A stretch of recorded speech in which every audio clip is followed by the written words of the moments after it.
I just want to start off by saying that if you want an answer at the end, prepare to be disappointed. There just isn't one.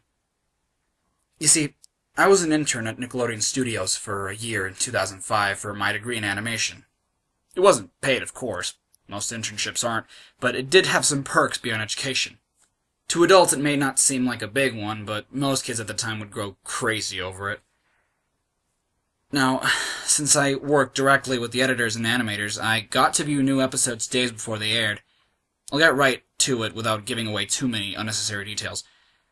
They had very recently made the SpongeBob movie, and the entire staff was somewhat sapped of creativity, so it took them longer to start up the season.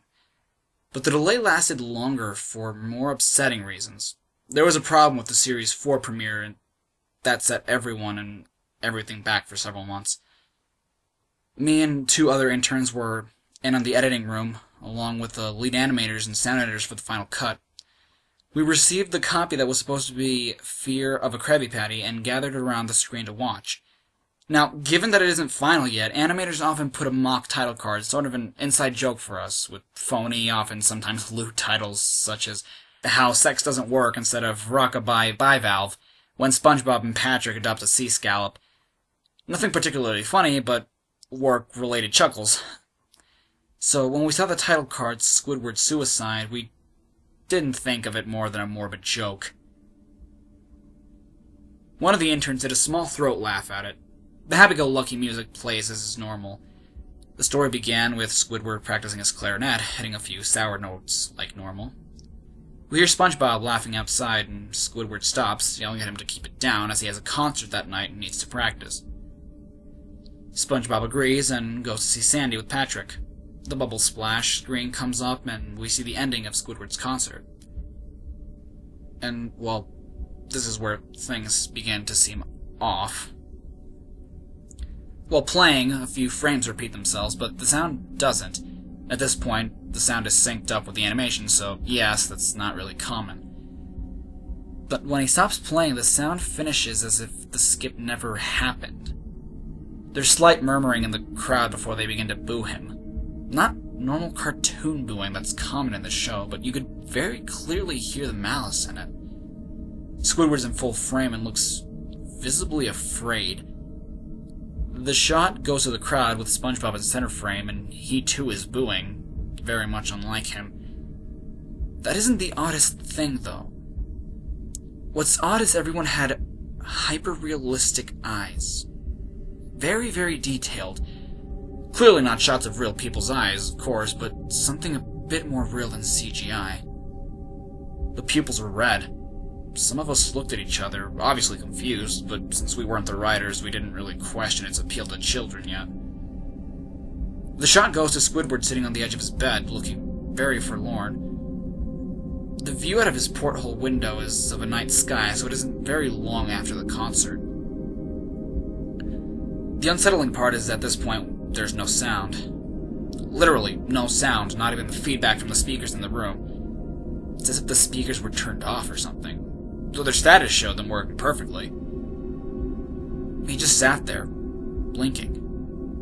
In the silence for about 30 seconds, and then he started to sob softly.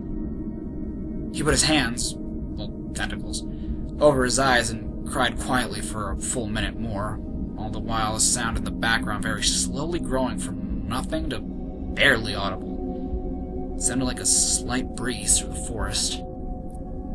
The screen slowly begins to zoom in on his face. By slow, I mean it's only noticeable if you look at shots 10 seconds apart side to side. His sobbing gets louder, more full of hurt and anger. The screen then twitches a bit as if it twists in on itself for a split second, then back to normal. The wind through the trees sound gets slowly louder and more severe as if a storm is brewing somewhere. The eerie part is the sound. Squidward sobbing sounded real, as if the sound weren't coming from the speakers, but as if the speakers were holes, and the sound was coming through from the other side. As good a sound as the studio likes to have, they don't purchase the equipment to be that good to produce sound of that quality. Below the sound of the wind and sobbing, very faint, something sounded like laughing. It came at odd intervals and never lasted more than a second, so you had to have a hard time pinning it. We watched the show twice, so pardon if things sound too specific, but I've had time to think about them. After 30 frames of this, the screen blurred and twitched violently, and something flashed over the screen, as if a single frame was replaced. The lead animation editor paused and rewound frame by frame. What we saw was horrible. It was a still photo of a dead child. He couldn't have been more than 6. God. The face was mangled and bloodied, and one eye dangling over his upturned face popped. He was naked down to his underwear, stomach crudely cut open, and his entrails laying beside him. He was laying on some pavement that was probably a road. The most upsetting part was there was a shadow of the photographer. No crime tape, no evidence tags or markers, and the angle was completely off for a shot designed to be evidence. It would seem the photographer was the person responsible for the child's death. We were, of course, mortified, but pressed on, hoping that it was just a sick joke. The screen flipped back to Squidward, still sobbing, louder than before, and half body and frame.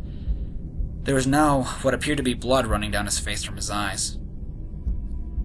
The blood was also done in a hyper-realistic style, looking as if you touched it, you get blood on your fingers. The wind sounded now as if there were a gale blowing through the forest. There were even snapping sounds of branches. The laughing, a deep baritone, lasting at longer intervals and coming more frequently. After about 20 seconds, the screen again twisted and showed us a single-frame photo. The editor, of course, was reluctant to go back. I mean, we all were, but he knew he had to. This time, the photo was that of what appeared to be a little girl, no older than the first child. She was laying on her stomach, her barrettes in a pool of blood next to her. Her left eye was too popped out and popped. Naked except for her underpants. Her entrails were piled on top of her above another crude cut along her back. Again, the body was on the street, and the photographer's shadow was visible, very similar in size and shape to the first. I had to choke back vomit, and one intern, the only female in the room, ran out. The show resumed. About 5 seconds after the second photo played, Squidward went silent, as did all sound, like it was when the scene started. He put his tentacles down, and his eyes were now done in hyper-realism like the others were in the beginning of the episode. Bleeding, bloodshot, pulsating. He just stared at the screen as if watching the viewer. After about 10 seconds, he started sobbing, this time not covering his eyes. The sound was piercing and loud, and most fear-inducing of all of his sobbing was mixed with screams. Tears and blood were dripping down his face at a heavy rate. The wind sound came back, and so did the deep-voiced laughing. This time the still photo lasted for a good 5 frames. The animator was able to stop it on the 4th and backed up. God. This time the photo was that of a boy, about the same age, but this time the scene was different. The entrails were just being pulled out from the stomach, wound by a large hand, the right eye popped and dangling, blood trickling down it. The animator proceeded. It was hard to believe, but the next one was different, but we couldn't tell what. He went on to the next, same thing. He went back to the first and played them quicker, and I lost it. I vomited on the floor, the animating and sound editors gasping at the screen. The 5 frames were not as if they were 5 different photos. They were played out as if they were frames from a video. We saw the hand slowly lift out the guts. We saw the kid's eyes focus on it. We even saw 2 frames of the kid beginning to blink. The lead sound editor told us to stop. He had to call in the creator to see this. Mr. Hillenberg arrived within about 15 minutes. He was confused as to why he was called down there, so the editor just continued the episode. Once the few frames were shown, all screaming, all sounds stopped again. Squidward was just staring at the viewer, full frame of the face, for about 3 seconds. The shot quickly panned out, and that deep voice said, "Do it." And we see in Squidward's hands a shotgun. He immediately puts the gun in his mouth and pulls the trigger. Realistic blood and brain matter splatters the wall behind him and his bed, and he flies back with the force. The last 5 seconds of this episode show his body on the bed, on his side, one eye dangling on what's left of his head above the floor, staring blankly at it. Then the episode ends. Just ends. Mr. Hillenberg is obviously furious at this. He demanded to know what the heck was going on. Most people left the room at this point, so it was just a handful of us to watch it again. Viewing the episode twice only served to imprint the entirety of it in my mind and caused the horrible nightmares. God, I regret staying. The only theory we could think of was that the file was edited by someone in the chain from the drawing studio to here. The CTO was called in to analyze when it happened. The analysis of the file did show it was edited over by new material. However, the timestamp of it was a mere 24 seconds before we began viewing it. All equipment involved was examined for foreign software and hardware as well as glitches, as if the timestamp may have glitched and showed the wrong time. But everything checked out fine. We don't know what happened, and to this day nobody does. There was an investigation due to the nature of the photos, but nothing came of it. No child was identified, and no clues were gathered from the data involved, nor physical clues in the photos. I never believed in unexplainable phenomena before, but now that I have something happen, and can't prove anything about it beyond anecdotal evidence, I really do think twice about things.